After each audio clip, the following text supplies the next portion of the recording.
YCP ఆరోపణలపై తేల్చేందుకు privilege కమిటీకి పంపాలని ఆంధ్రప్రదేశ్ మంత్రి నారా లోకేష్ అన్నారు. బీసీల రాజీనామా అంశంపై మండలిలో వాడివేడి చర్చ జరిగింది. ఈ సందర్భంగా లోకేష్ మాట్లాడారు. బెదిరించినట్లు అనే పదం బీసీల రాజీనామా లేఖల్లో ఎక్కడా లేదని, వైసీపీ నియమించిన బీసీలకు ఇంగ్లీష్లో బేసిక్ గ్రామర్ కూడా రాదని లోకేష్ విమర్శించారు. బీసీల రాజీనామా లేఖల్లో బెదిరించినట్లు ఆరోపణలు ఉన్నాయా అని ప్రశ్నించారు.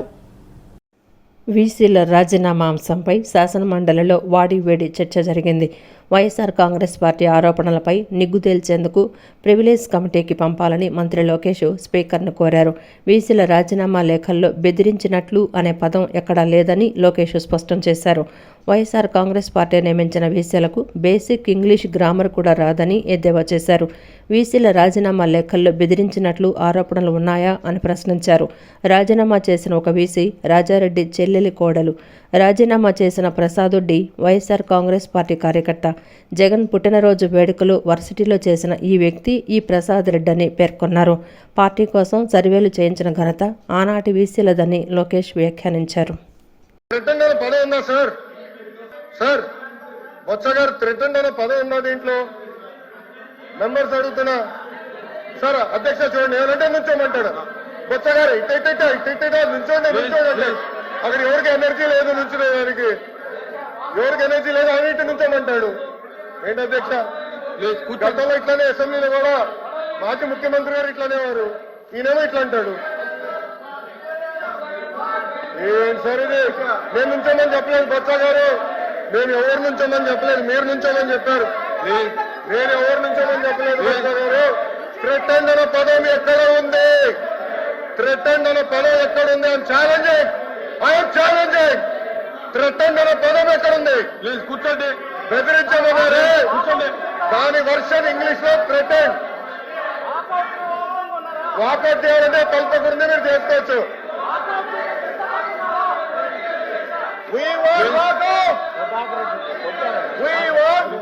ప్లీజ్ కూర్చోండి, మీరు కూర్చోండి.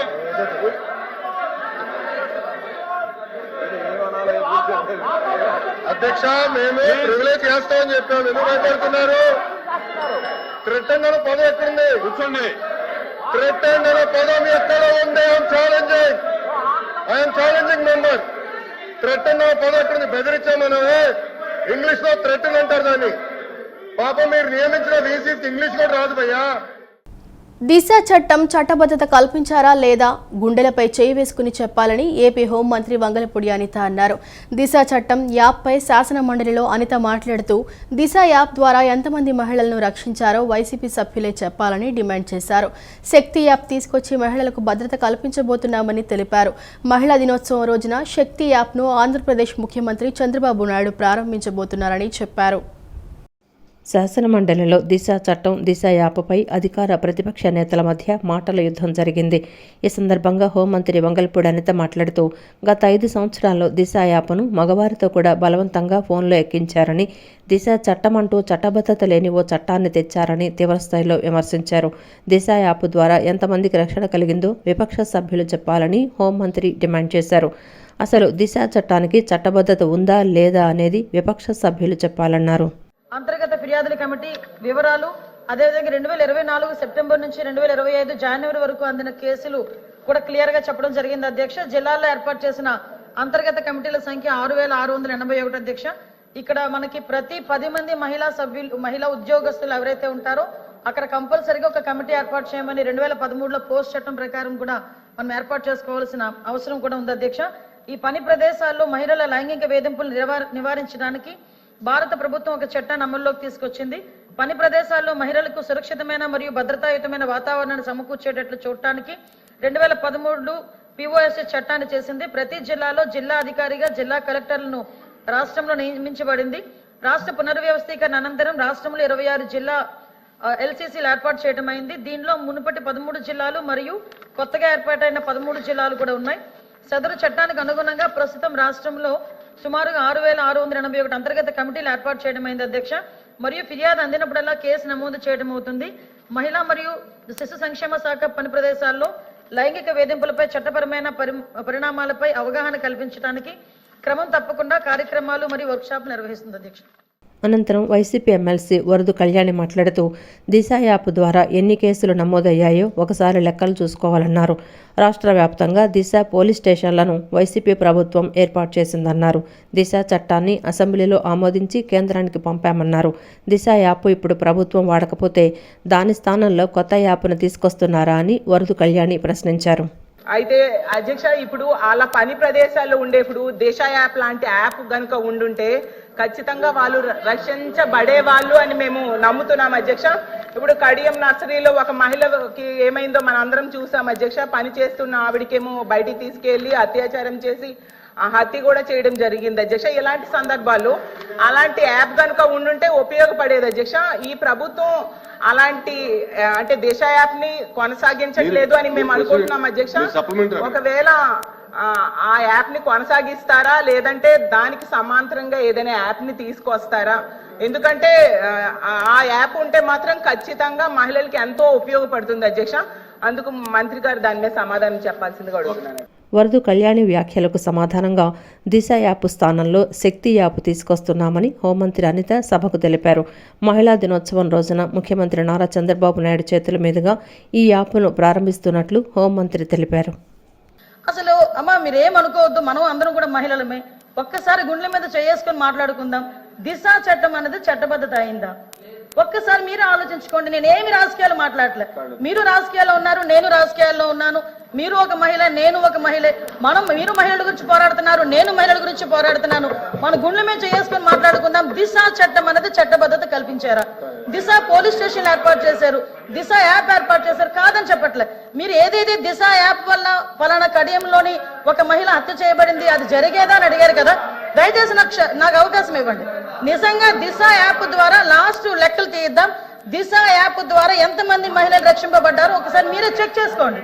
ఆ దిశ యాప్ లో ఎటువంటి శానిటీ లేదు కాబట్టి ఈ రోజు ఆ దిశ యాప్ ని కూడా మేము పక్కన పెట్టి కొత్తగా శక్తి యాప్ అని తీసుకొచ్చి ఆ యాప్ కూడా నెట్వర్క్లు పని చేయని చోట కూడా మహిళ ఇబ్బంది పడితే ఇమీడియట్ గా యాప్ ద్వారా నియర్ బై పోలీస్ స్టేషన్ కి ఇన్ఫార్మ్ చేయడానికి రూపొందించేటట్టుగా ఈరోజు శక్తి యాప్ ని మేము ఏర్పాటు చేస్తున్నాం.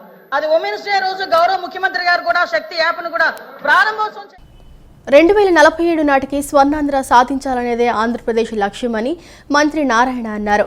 స్వచ్ఛ భారత్ మిషన్ లక్ష్యంగా నవ్యాంధ్ర టార్గెట్తో ముందుకు వెళ్తున్నామని చెప్పారు. స్వచ్ఛాంధ్ర అనేది 2047 విజన్ డాక్యుమెంట్లో కీలక భూమిక పోషిస్తుందని పేర్కొన్నారు.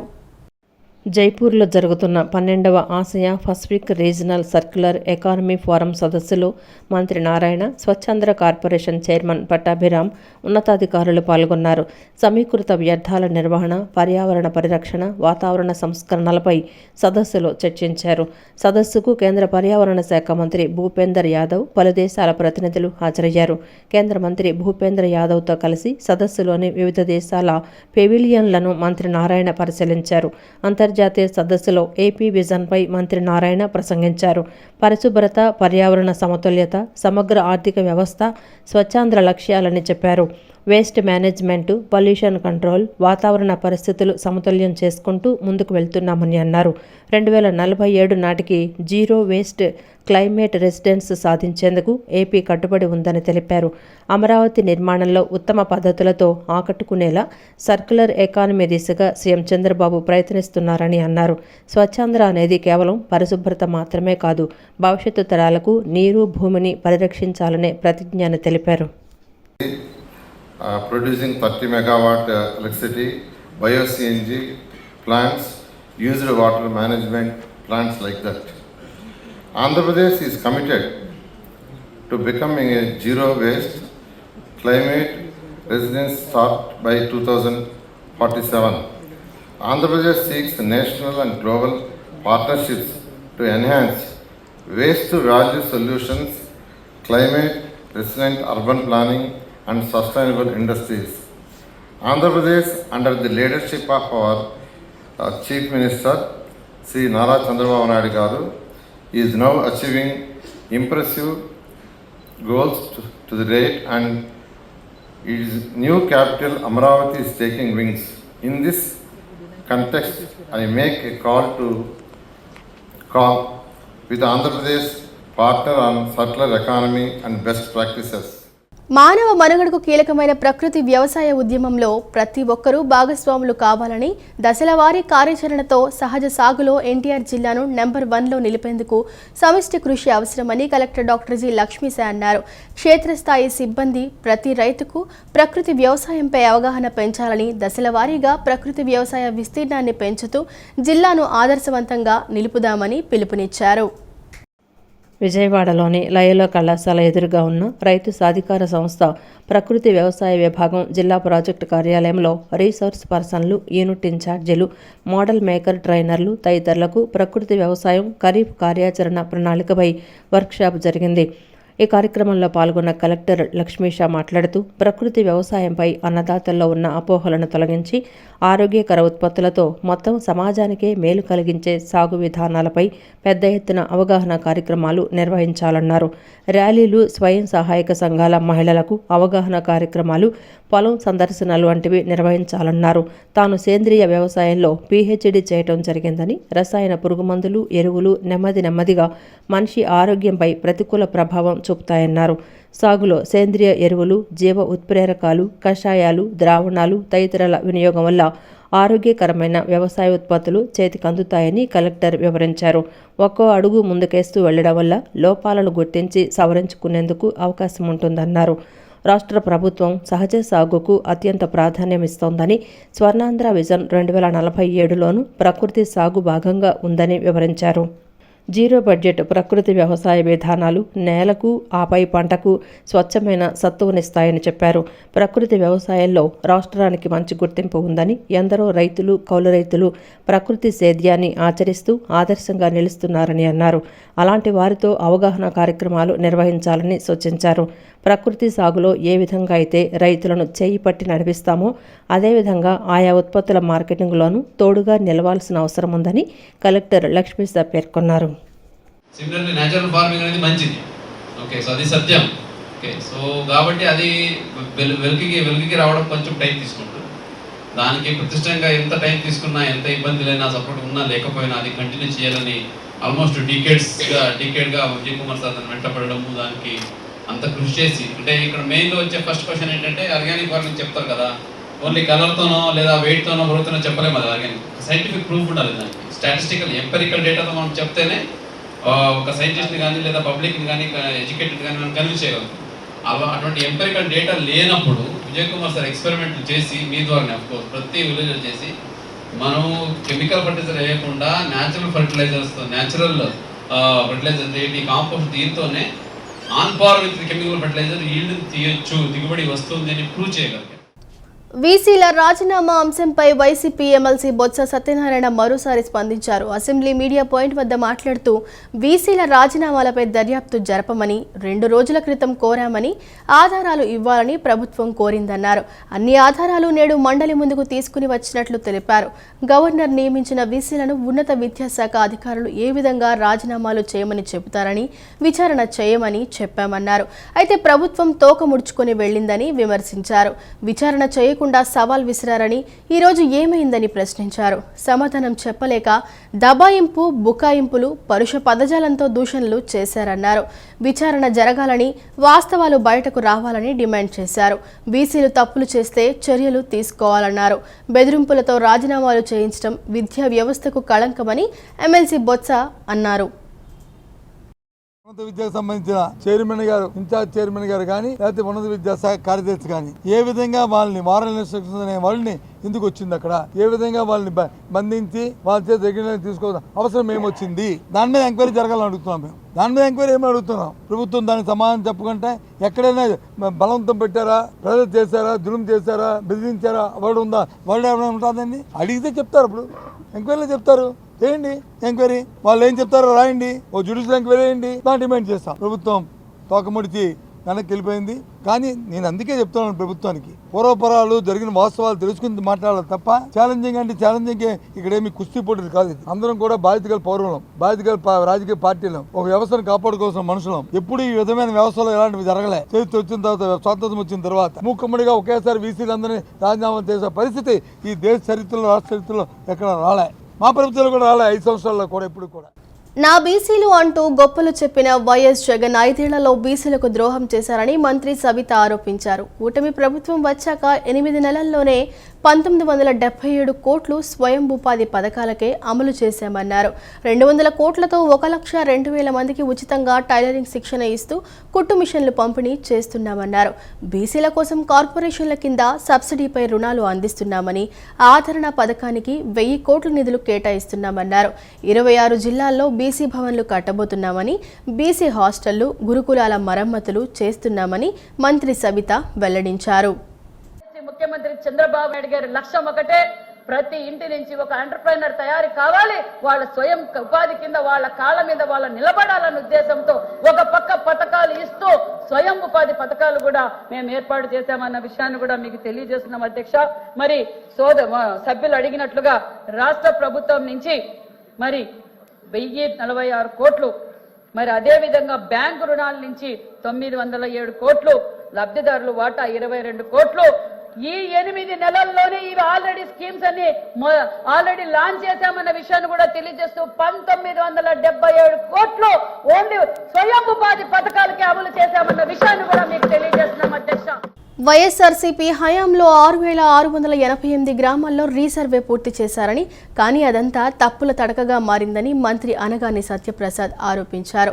నిబంధనల ప్రకారం కాకుండా సరిహద్దు రాళ్లపైన తమ బొమ్మలు వేసుకోవాలనే పిచ్చితో హడావిడిగా దీనిని పూర్తి చేశారని ధ్వజమెత్తారు. పాస్ పుస్తకాలపైన తన ఫోటోలు వేసుకోవాలనే పిచ్చి తప్ప వీటిని సక్రమంగా చేయాలనే ఆలోచన అప్పటి జగన్ ప్రభుత్వానికి లేదని ఆక్షేపించారు. శాసనసభలో ప్రశ్నోత్తరాల సమయంలో భూముల రీసర్వే అంశంపై టీడీపీ ఎమ్మెల్యేలు ప్రతిపాటి పుల్లారావు, కోన రవికుమార్, బోనెల విజయచంద్ర, రాజగోపాల్ ప్రశ్నలు అడిగారు. వీటికి రెవెన్యూ శాఖ మంత్రి అనగాని సత్యప్రసాద్ సమాధానమిచ్చారు. వైఎస్ఆర్సీపీ హయాంలో 6,688 గ్రామాల్లో రీసర్వే పూర్తి చేశారని చెప్పారు. కానీ అదంతా తప్పుల తడకగా మారిందని ఆరోపించారు. భూముల రీసర్వేకు సంబంధించి భూ యజమానులకు ఎటువంటి నోటీసులు ఇవ్వలేదని అనగాని సత్యప్రసాద్ తెలిపారు. ఇది పూర్తయిన తర్వాత భూ యజమానులు అభ్యంతరాలు తెలిపేందుకు 60 రోజులుగా ఉన్న గడువును 21 రోజులకు కుదించారని విమర్శించారు. నిబంధనల ప్రకారం కాకుండా సరిహద్దు రాళ్లపైన తమ బొమ్మలు వేసుకోవాలనే పిచ్చితో హడావుడిగా దీనిని పూర్తి చేస్తారని ధ్వజమెత్తారు. పాస్ పుస్తకాలపైన తన ఫోటోలు వేసుకోవాలనే పిచ్చి తప్ప వీటిని సక్రమంగా చేయాలనే ఆలోచన అప్పటి జగన్ ప్రభుత్వానికి లేదని ఆక్షేపించారు. దీంతో భూ విస్తీర్ణం, సరిహద్దు, పేర్లు దిద్దుబాటు, భూ వర్గీకరణ సమస్యలపైన భూ యజమానులు అసంతృప్తి వ్యక్తం చేశారని ఆయన పేర్కొన్నారు. సర్వేయర్లు ప్రతి పొలంలోకి వెళ్లి పక్కాగా సర్వే చేస్తున్నారని అనగాని పేర్కొన్నారు. తమ ప్రభుత్వం చేసే రీసర్వేలో ఎటువంటి తప్పులకు ఆస్కారం లేకుండా పకడ్బందీగా చేస్తున్నామని చెప్పారు. ప్రస్తుతం 690 పైలట్ గ్రామాల్లో చేస్తూ ఉండగా తర్వాత దశల వారీగా అన్ని పల్లెల్లో చేస్తామని తెలిపారు. దీనిని 3 ఏళ్లలో పూర్తి చేయనున్నట్లు వివరించారు. 22A1Cలో పెట్టిన భూములపై నిర్ణయం తీసుకునేందుకు మంత్రివర్గ ఉపసంఘాన్ని ఏర్పాటు చేశామన్నారు. వారి సిఫార్సులతో ఈ భూములపై తగిన నిర్ణయం త్వరలోనే తీసుకుంటామని సభ్యులకు అనగాని వివరించారు. గత ప్రభుత్వంలో అధికారులను అడ్డుపెట్టుకుని అప్పుడు నాయకులు ఎలా భూ కబ్జాలు చేశారో చాలా కులంకషంగా అందరికీ తెలుసు అధ్యక్ష. దాంట్లో ముఖ్యంగా రీసర్వే ఏదైతే కేంద్ర ప్రభుత్వం గత 100 సంవత్సరాల ముందు చేసినటువంటి సర్వేని మళ్ళా డిజిటలైజ్ చేయాలనే లక్ష్యంతో ఒక అద్భుతమైన కార్యక్రమం చేసుకుని ఈ రాష్ట్ర ప్రభుత్వానికి ఇచ్చింది అధ్యక్ష. దాంట్లో భాగంగా ఈ రీసర్వే అధ్యక్ష. గత ప్రభుత్వంలో అధ్యక్ష 6,688 గ్రామాల్లో అధ్యక్ష రీసర్వే చేశారు. గౌరవ సభ్యులు పుల్లారావు గారు చెప్పినట్టుగా ఏదైతే కాల పరిమితి 40 రోజులు ఉంటుందో అప్పీల్కి దాన్ని కుదించి 21 రోజులు చేసి తొందరగా సరిహద్దు రాళ్లలో వాళ్ళ బొమ్మలు వేసుకోవాలని చెప్పేసి ఒక ఆలోచనతో ఏదైతే పాస్బుక్లు ఇస్తా ఉన్నారో దాంట్లో రాజముద్ర కాకుండా వాళ్ళ ఫోటో వేసుకోవాలని తొందరపాటుతో అన్ని అవకతవకలు, అన్ని ఇబ్బందులు పడే విధంగా చేశారు అధ్యక్ష. ఎన్నో రకాల ఇబ్బందులు గ్రహించి ఏదైతే వారి యొక్క ఈ ఫోటోలో వేసుకునే పిచ్చిని గ్రహించి గౌరవ ముఖ్యమంత్రి గారు ప్రమాణ స్వీకారం చేసిన తర్వాత ఏదైతే ల్యాండ్ టైటిలింగ్ యాక్ట్ రద్దు చేశారో దాని తర్వాత అధ్యక్ష రీసర్వే అయిన గ్రామాల్లో తప్పకుండా గ్రామ సభలు పెట్టి ఏదైతే ఇన్ని అర్జీలు వస్తా ఉన్నాయో దాదాపుగా 2,79,712 అధ్యక్ష అర్జీలు. గౌరవ సభ్యులు 1,80,000 అని చెప్పారు. కాదు అధ్యక్ష, 2,79,712 అర్జీలు వచ్చినాయి అధ్యక్ష. జాయింట్ ఎల్పిఎం గురించి చెప్పారు అధ్యక్ష. ఎంతో మంది యజమానులు ఒకటే సర్వే నంబర్ లో ఉన్నప్పుడు ఈ ఒకటి జాయింట్ ఎల్పిఎం అనే సమస్య చాలా పెద్ద ఎత్తున వచ్చింది అధ్యక్ష. అయితే అధ్యక్ష దీన్ని విడగొట్టి పూర్తిగా రిజిస్ట్రేషన్ చేసుకునే హక్కు వచ్చే దిశగా ఈ ప్రభుత్వం ముందుకెళ్లింది అధ్యక్ష. 1వ తారీఖు జనవరి నుంచి అధ్యక్ష 6 నెలల పాటు ఫీ మినహాయింపు కూడా ఇచ్చి ఈ యొక్క సబ్ డివిజన్ చేసుకోవడానికి కూడా అవకాశాలు ఇచ్చింది అధ్యక్ష. దాంట్లో మాకు వచ్చిన 71,337 దరఖాస్తులు వస్తాయి అధ్యక్ష. ఇప్పటికి 62,816 దరఖాస్తులు మేము పరిష్కరించాము అధ్యక్ష. సబ్ డివిజన్ చేసి వాళ్ళకి మళ్ళా రిజిస్ట్రేషన్ చేసుకునే విధంగా సెపరేట్ సబ్ డివిజన్ ఎల్పిఎం ఇచ్చే విధంగా అధ్యక్ష. అలాగా ఒక పాజిటివ్ మూడ్ లో ముందుకెళ్తా ఉన్నాం అధ్యక్ష. ఏదైతే రీసర్వే మళ్ళా మేము జనవరి 20న మొదలు పెట్టాము అధ్యక్ష. గౌరవ ముఖ్యమంత్రి చాలా క్లియర్ చెప్పారు. చాలా జాగ్రత్తగా రోజుకి ఆత్రం పడకుండా 20 ఎకరాలు చొప్పున చేసే విధంగా 200 నుంచి 250 ఎకరాలు ఒక బ్లాక్ లాగా పెట్టి అక్కడ ఒక విఆర్ఓ ఒక సర్వేయర్ వాళ్ళు వెళ్లి అక్కడ రోజు అక్కడ ఉండి ఇద్దరు రెవెన్యూ అధికారులు అక్కడికి వెళ్లి మొత్తం కూడా చుట్టుపక్కల ఉన్న ప్రతి ఒక్కరికి కూడా అంటే వాట్సాప్ గ్రూప్ పెట్టి చుట్టుపక్కల అందరూ కూడా రైతులు తెలియజేసి అంటే చాలా క్లారిటీగా చేయాలని చెప్పేసి కూడా గౌరవ ముఖ్యమంత్రి గారు చెప్పారు అధ్యక్ష. జిల్లాలో గ్రామీణ పట్టణ ప్రాంతాల్లో తాగునీటికి సంబంధించి ఒక ఫిర్యాదు కూడా రాకుండా సమన్వయ శాఖల అధికారులు కృషి చేయాలని, ఈ నెల 15 నాటికి 100% తాగునీటి సరఫరా పథకాలు క్రియాశీలం కావాలని కలెక్టర్ డాక్టర్ జి లక్ష్మీశ స్పష్టం చేశారు. నీటి వనరులకు సంబంధించి ఫల్షింగ్ లేదా పూడికతీత బోరుబావులు, ఇతర బావులను లోతు చేయటం వంటి పనులు ఏవైనా చేయాల్సి ఉంటే క్రాష్ కార్యక్రమం ద్వారా పటిష్ట ప్రణాళికతో సత్వరమే పూర్తి చేయాలన్నారు. నీటి ఎద్దడి ఉన్న ఆవాసాలకు ట్యాంకర్ల ద్వారా నీటి సరఫరాకు సిద్ధంగా ఉండాలన్నారు. వేసవి తాగునీటి సరఫరా కార్యాచరణపై కలెక్టర్ లక్ష్మీశ కలెక్టరేట్ నుంచి ఎంపీడీఓలు, మున్సిపల్ కమిషనర్లు, పంచాయతీరాజ్ విస్తరణ అధికారులు, గ్రామీణ నీటి సరఫరా ఇంజనీర్లు తదితరులతో టెలికాన్ఫరెన్స్ నిర్వహించారు. ఈ సందర్భంగా కలెక్టర్ లక్ష్మీశ మాట్లాడుతూ 286 గ్రామ పంచాయతీలు, 794 ఆవాసాల్లో 19 సమగ్ర రక్షిత నీటి సరఫరా పథకాలు, 366 రక్షిత నీటి సరఫరా పథకాలు, 63 చిన్న రక్షిత నీటి సరఫరా పథకాలు, 439 డైరెక్ట్ పంపింగ్ పథకాలు, 7,917 చేతి పంపులు ఉన్నాయని, దాదాపు ఇవన్నీ పనిచేసే స్థితిలో ఉన్నాయని, ఇంకా ఏవైనా పునరుద్ధరణ మరమ్మతుల పనులు ఉంటే తక్షణమే పూర్తి చేసేందుకు చర్యలు తీసుకోవాలన్నారు. నీటి వనరులకు సంబంధించి ఫ్లషింగ్ లేదా పూడికతీత, బోరుబావులు, ఇతర బావులను లోతు చేయటం వంటి పనులు ఏవైనా చేయాల్సి ఉంటే క్రాష్ కార్యక్రమం ద్వారా పటిష్ట ప్రణాళికతో సత్వరమే పూర్తి చేయాలన్నారు. ఇందుకు మండల స్థాయి కమిటీలు చొరవ చూపాలన్నారు. నీటి ఎద్దడి ఉన్న ఆవాసాలకు ట్యాంకర్ల ద్వారా నీటి సరఫరాకు సిద్ధంగా ఉండాలన్నారు. యానిమల్ బర్త్ కంట్రోల్ ఆపరేషన్ల కోసం మెరుగైన సౌకర్యాలు కల్పించాలని విజయవాడ నగరపాలక సంస్థ కమిషనర్ ధ్యానచంద్ర అన్నారు. సర్జికల్ ఎక్విప్మెంట్ మరింత పెంచి యానిమల్ బర్త్ కంట్రోల్ ఆపరేషన్లు మెరుగుపరచడానికి కావలసిన చర్యలన్నీ తీసుకోవాలని అధికారులను ఆదేశించారు. విజయవాడ నగరపాలక సంస్థ కమిషనర్ ధ్యానచంద్ర సింగనగర్లో పర్యటించారు. గార్బేజ్ ట్రాన్స్ఫర్ స్టేషన్లో గల animal birth control operations centre biomethanisation ప్లాంట్ను క్షేత్రస్థాయిలో పరిశీలించారు. ఈ సందర్భంగా కమిషనర్ మాట్లాడుతూ యానిమల్ బర్త్ కంట్రోల్ ఆపరేషన్ల కోసం మెరుగైన సౌకర్యాలు కల్పించాలని, సర్జికల్ ఎక్విప్మెంట్ మరింత పెంచి యానిమల్ బర్త్ కంట్రోల్ ఆపరేషన్లు మెరుగుపరచడానికి కావలసిన చర్యలన్నీ తీసుకోవాలని అధికారులను ఆదేశించారు. అజిత్ సింగ్ నగర్ ఎక్సెల్ ప్లాంట్ వద్ద ఉన్న బయోమెథనైజేషన్ ప్లాంట్ను సందర్శించి కూరగాయల వ్యర్థాల ద్వారా ఉత్పత్తి అయ్యే విద్యుత్ ప్రక్రియను పరిశీలించారు. ఈ పర్యటనలో chief medical health officer incharge doctor Suresh Babu, superintendent engineer P Satyakumari, executive engineer Srinivas Reddy, assistant medical health officer doctor Babu Srinivas, vehicle depot incharge executive engineer Yesupadam తదితరులు పాల్గొన్నారు. విజయవాడ మహాత్మా గాంధీ రోడ్ కళానికేతన్ సమీపంలోని శ్రీ షిరిడి సాయిబాబా మందిరంలో 18వ వార్షికోత్సవం ఘనంగా నిర్వహించారు. భక్తులు అధిక సంఖ్యలో విచ్చేసి బాబావారిని దర్శించుకొని ఆశీస్సులు పొందారు. వార్షికోత్సవం సందర్భంగా నిర్వహించిన అన్నదానంలో భక్తులు పాల్గొని బాబావారి అన్నప్రసాదాన్ని స్వీకరించారు.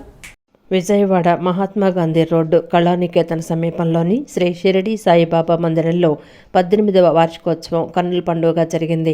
భక్తులు అధిక సంఖ్యలో విచ్చేసి బాబావారిని దర్శించుకొని ఆశీస్సులు పొందారు.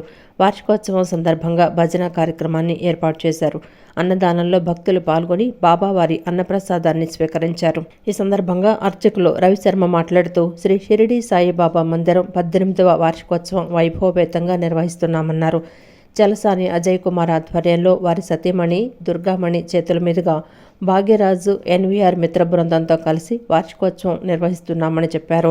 18 సంవత్సరాల నుంచి భక్తులు విచ్చేసి బాబావారికి సేవలు చేస్తున్నారని తెలిపారు. ఎన్వీఆర్ మిత్ర బృందం ప్రతి కార్యక్రమానికి చేదోడు వాదోడుగా ఉంటున్నారని అన్నారు. లోక కళ్యాణార్థం భగవంతుని కార్యక్రమాలను ముందుకు తీసుకువెళ్లాలని, బాబావారి ఆశీస్సులతో సుఖశాంతులతో ఆయురారోగ్యాలతో ఉండాలని ఆకాంక్షించారు. ప్రతి కార్యక్రమానికి చోదడుగా ఉంటూ మేము చేయు కార్యక్రమానికి వారి సహకారంతో ఈ 18వ సంవత్సరం దాకా వైభవపేతంగా జరుగుతూ వచ్చింది. కానీ ఇక్కడి నుంచి ఇంకా వైభవపేతంగా చేయాలి అంటే మరి మిగతా భక్తులందరూ కూడా విచ్చేసి బాబా గారి ఆశీర్వాదాలు తీసుకొని, అలాగే లోక కళ్యాణార్థం భగవద్ బంధువులందరూ కూడా ఈ భగవంతుడి యొక్క కార్యక్రమాలను ముందుకు తీసుకెళ్తూ ఇంకా బాగా దర్శించుకుంటారని, ఇంకా బాగా మీ యొక్క కోరికలు తీర్చుకొని బాధల నుంచి బయటపడి ప్రశాంతంగా ఉండాలని కోరుకుంటూ. అనంతరం భక్తురాలు ఉషారాణి మాట్లాడుతూ గుడి తరపున గత కొన్నేళ్లుగా బాబావారి గుడికి వస్తున్నానని చెప్పారు. ప్రతి ఏటా భక్తుల సంఖ్య పెరుగుతోందన్నారు. బాబా వద్ద తమ బాధలు చెబితే కనుకరిస్తారని, ఓదార్చడంలో ముందుంటారన్నారు. ప్రతి వారం అన్నదానం నిర్వహిస్తున్నారని తెలిపారు. ఈ రోజున ఇక్కడికి వచ్చినటువంటి భక్తులే దానికి నిదర్శనం.